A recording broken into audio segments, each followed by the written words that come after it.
everyone, and thanks for joining us today. You're here on WBTVN, Women on TV, and you're listening to the Shea Vaughn Show, and I'm your host, Shea Vaughn. So I'm so excited about our guest. I want to jump in right away and tell you a little bit about her. Eva Medilak, after more than 30 years as a dental hygienist, Eva was downsized from her job in the midst of planning her 50th birthday. That was nearly 8 years ago. She realized that the event happened for her and not to her. And so she began to search for her life passion. Help me welcome Eva to the show. Eva, so good to have you on. Look at you. You look so great and fresh and lovely. Okay. I'm glad to be here with you. Yeah, I love it. And, share with us, how did you get to where you are today? And some of those, things that happened to you during all of that span of life. Well, yeah, that was interesting because I thought I had a safe, secure job and profession. And then we all were kind of blindsided from about 2008 until about 2011 or 12. And at the age of 50, being in a position of having to go out and be interviewed and compete with the younger generation or people right out of school was quite a humbling, humiliating experience. Absolutely. And what I took for that to mean that, okay, now is my time to do what I'm passionate about, what I really want to do, and not let fear stop me. So I looked at it as a sign from the universe, like, girl, you're 50 years old. It's time to do what makes you happy and contribute to the world in that way. So what I did was I started investing in real estate, and I invested in my education to learn how to become a real estate investor so that I could build my own wealth and not be dependent on a job for income. So I always had passive income coming in. And so through that journey, I have met some amazing people, worked with amazing people, and realized that others on this journey with me still were stopped by fear, and that fear was holding them back from making their businesses successful. So what I did was start a coaching business, especially for midlife women, to really help them overcome those limiting beliefs, step into their passion, their confidence, and their courage to really have midlife be the best time of their life. So that's how my journey. So you really took that and then became an entrepreneur. Yes. As far as real estate itself is concerned, and buying property, renting it out. Is that what you basically did? We actually started flipping property. Okay. So that's how we got started. And that's kind of a short-term gain, as you all know. But what we wanted to do was take that base and leverage off of that to hold rental properties and the many other aspects that are available to you in real estate investing. So pretty much the economy doesn't stay where it's at all the time, so we knew that it was going to come back, but you never know when. But you know that during those times when things, don't look so good and properties have come down and all, that's an opportunity. Absolutely. And you realize that is really what I'm saying. Yes. And so you took advantage of that. But not only did you take advantage of that on a personal basis for you to get income coming in and owning something, of your own, where you won't be downsized on. Yeah. But then you put the coaching together to help other women and people. Was it just women that you were working with? Was it families or, husbands? I was working with women and men in the real estate industry. Yeah. I love to quote Richard Branson when he says, when someone offers you an amazing opportunity, even if you don't know how to do it, say yes and figure it out later. So that's kind of my motto. And so I was supporting real estate investors and wannabe entrepreneurs in the details of real estate investing. But what I found was missing was that mindset shift to really remove the fear, because fear creates such inaction. And you've got to be ready to move. You've got to trust. You've got to get over the fear and get to the other side of fear, which is courage. And then that builds your confidence to keep building and building and building. And that's what I've done in my own life. And just, hired coaches, hired mentors to kind of hold my hand along the way and give me that accountability as well. And security that things are going to turn out okay, that you're doing you're doing the right thing. And Yes. entrepreneurship in anything, whether it's real estate or, small businesses, all of those things. You are taking a chance, you're taking a chance on something, but you're taking a chance on yourself. Yes, that's You know? the important distinction. Yes. Not Exactly. worth it. Yeah, exactly. And the fear is when you haven't done something before, there's always fear that comes into that. But if Right. we can just realize that fear actually holds us back, it doesn't propel us forward. Mm-hmm. And if And we keeps can us in just the past. find a way to get through that and trust in ourselves, Mm-hmm. it's going to work. It's going to work. You're like Dorothy, like clicking your heels together. I want to go home. Well, you're already there. You can already do it.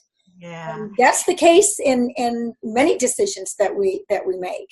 absolutely. I mean, fear is usually based on past hurts and experiences and disappointments, but it takes away our power. And when you just move forward and past that and be in the present moment, you're in a state of creation and you can create anything your heart desires as Right. long as you're not holding on to the past. I love that. I mean, just to have that mindset that you can do anything that you want to, that you believe in that. But so many times we say things, we're saying it like just you can do anything, but deep down, in that gut, in that heart of ours, we doubt it. Yes.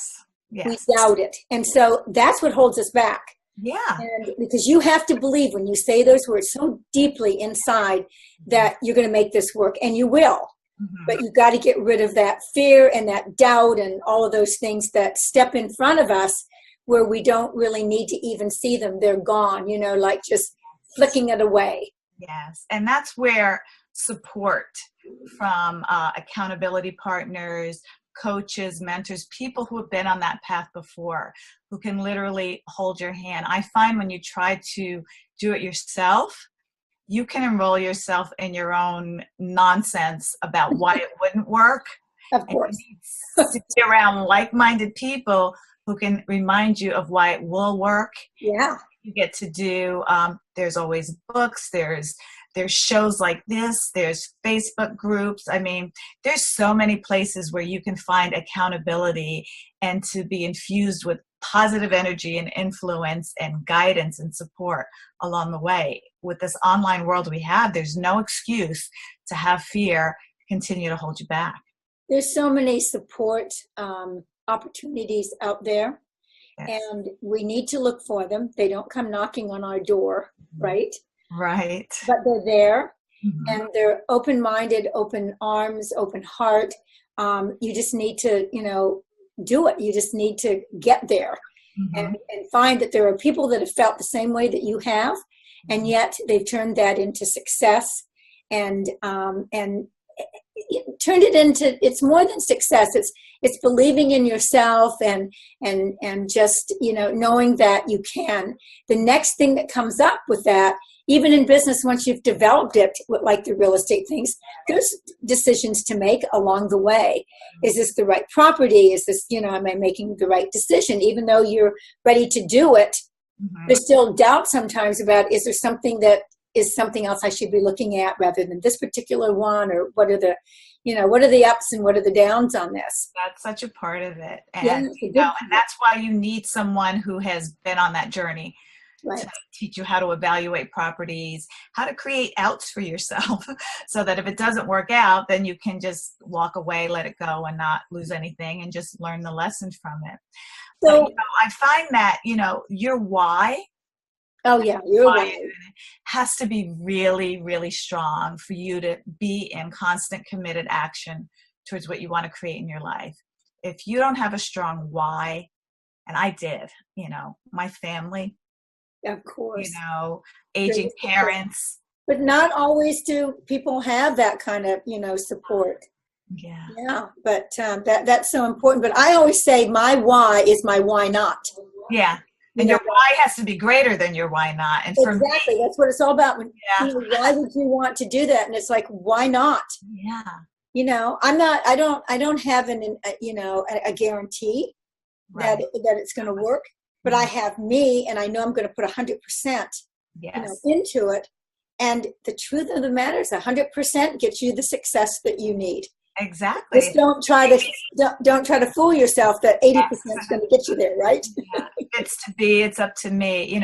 When people ask me, when I just really went for it and made that investment, like, weren't you afraid? And I said, absolutely, I was afraid, but my fear of inaction was greater than my fear of action. And like, what was it, Michael Jordan Wayne Gretzky says, you miss 100% of the shots you don't take. You've got to take a shot at life, Oh, I love that. It's so true. Yeah. It's like watching kids, these kids play sports so young. Mm-hmm. And it's like they can't make a basket. They can't make a goalie. Hitting the ball if they don't stand up there and try. And try. They have to make the swing. Mm-hmm. They've got to make it, you got to try. And I love their committed action. Yeah. I love their committed action. They're having fun and they're just going to keep going. And you know what? Make it fun. Look at life as, I have such a big vision for myself and what I want to create. Yes, you're going to make mistakes along the way. That's a given. And those are the best lessons ever. If you don't make a mistake, that means you're not doing anything. Yeah. Well, it's not right. Yeah. And life either passes you by or you get in front of it and you make it happen. Exactly. The things that you want, because nobody's waiting on you. It's not like your parents aren't there any longer. Come on, get in the car. Come on, get to dinner. Come to dinner. No, go and brush your teeth. You got to go to bed, do your homework, all of those things. There's nobody telling you what to do. Right. We become adults, and we really have to find a way to do that for ourselves. Yeah, yeah. And that's why I've had great coaches and mentors that really have supported me to give me the courage to do for myself. Right. And just keep me moving forward. And it's never ending journey. I mean, we don't want it to be that anyway, because there's so many good surprises out there that you think that you've seen it all. No, we never have seen it all. There's always something new that comes up and you go, I didn't think about that. Right. And the opportunities that you have to impact lives and to enrich your own life while enriching others, and just live that spirit of generosity once you get to that place. And you can be that when you're genuinely happy with where your life is going and what you're creating in the world. So it's interesting that even though in those times everybody was being, losing jobs and downgraded in businesses and different things like that you didn't go someplace else and try to find something, in your given. Yeah, exactly.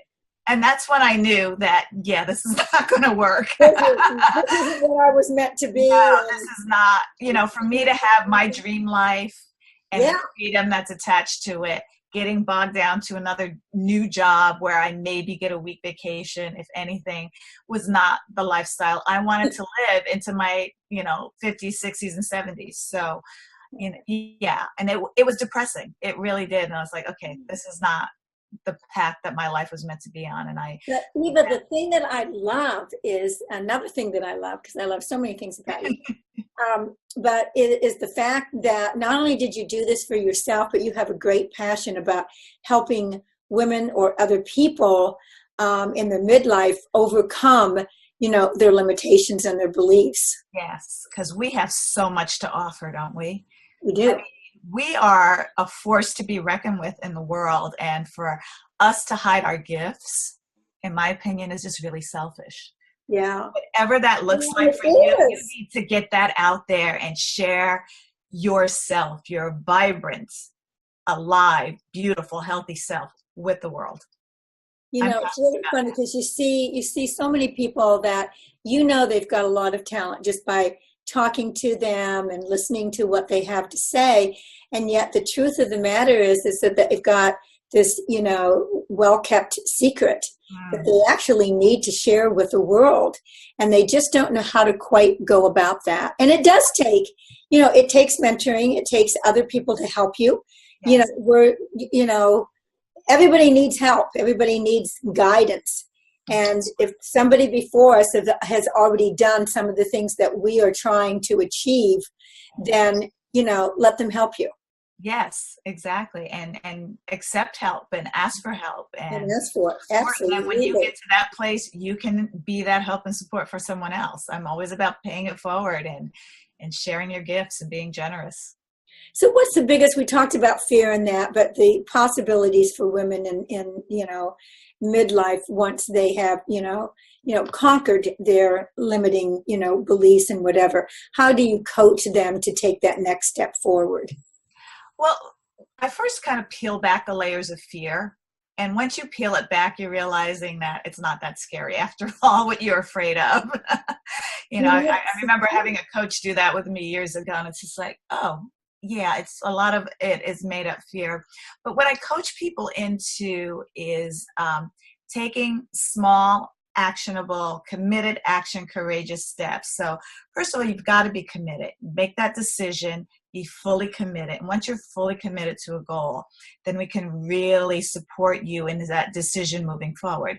So we take small, actionable steps that are courageous to build confidence. And once you have confidence and the courage, that's on the other side of the fear. And then you just keep moving forward in the right direction, whatever your dreams and goals are.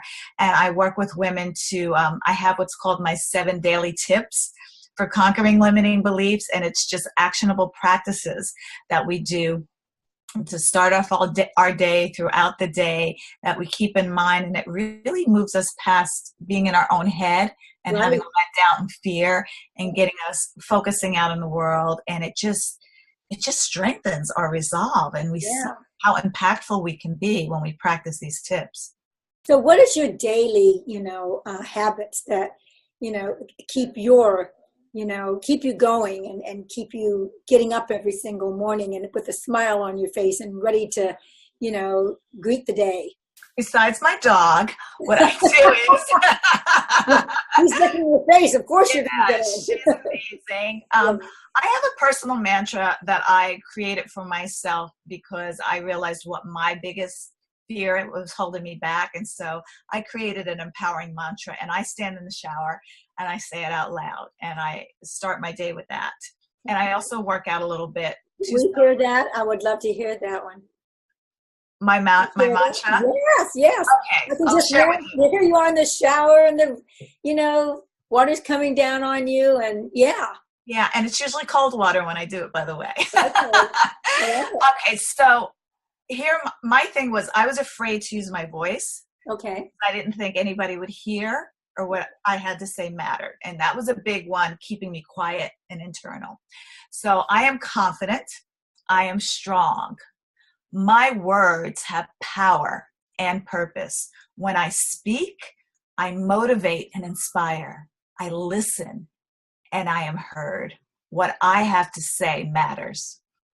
I love that. And that's a great thing. People can put that in their own words. Okay? Yes. So I have it written down, and before I had memorized it. Of course. And it just gets me like, yes. I have to share, mine truly is, I get up early in the morning at 4:00 and I'm in the gym at a quarter of like 5:45. But I get up and I literally go to the window and I look out, and I honestly don't care if it's raining, storming, it's beautiful out. It doesn't really make any difference. It's a wonderful day. Beautiful. Wonderful day. Yes. And if I believe that that's going to be a wonderful day, I get my tennis shoes on, I'm ready to walk out that door and start my wonderful day. And I believe in that. And you have to tell yourself that. Yeah. And it's really about facing that day. Mm-hmm. Going, okay, now what do I have to do today? And oh my goodness, I've got a tight schedule over here and whatever. We just fill our mind with all of these things that it'll get there, it'll be okay. Well, here's the little trick to that. I never have what I have to do. I have what I get to do, what I'm blessed to do today. Yeah. What I have the ability to do today, because it's a different energy. When you have to do it, it kind of brings you down. But I get to go to the bank because my account was compromised. Somebody stole all my money, and this is going to be okay. That's literally what I did before today. Of course. But you know what? And you don't put that extra stress on yourself. Absolutely. And you set your intention, like no matter what the day brings, you're Right. going to make it a wonderful day. And once Yeah. you have that intention, you're not going to let anything pull you away from that intention. And it's really empowering to start that out in the morning. Absolutely. I mean, I can visualize people getting out of bed and they're kind of like, you know, like this, and they're shuffling to the kitchen to get their coffee. I don't drink coffee, but that's okay. Most people do. So I use that, you know, going to there to get it. And then they're just kind of like, you know, sipping on that enough to get awake and whatever. And I want to just set my day. Yeah. It's wonderful. So I can't wait to live it. I can't wait to get into it. And I know that there's going to be times when I get slapped in the face with something that I didn't expect. But the truth of the matter is I'm much better able to deal with it because I've set the day to be positive. Yeah. And so what you focus on grows. If you focus on how this is going to pull you away, it'll continue. But if you focus on solution, I love solutions to things like, okay, this is an opportunity for me to learn how to solve this and get through this and create something better. Right. Similar to what you and I did. So I love that. I love solutions. Oh, you know, I wish we had more time. I could talk to you all day long. I want to thank you from the bottom of my heart for coming on and being a guest. And I send that back to you. I want to thank the audience for listening to us today. We'll be back again next week. And until then, live a healthy life.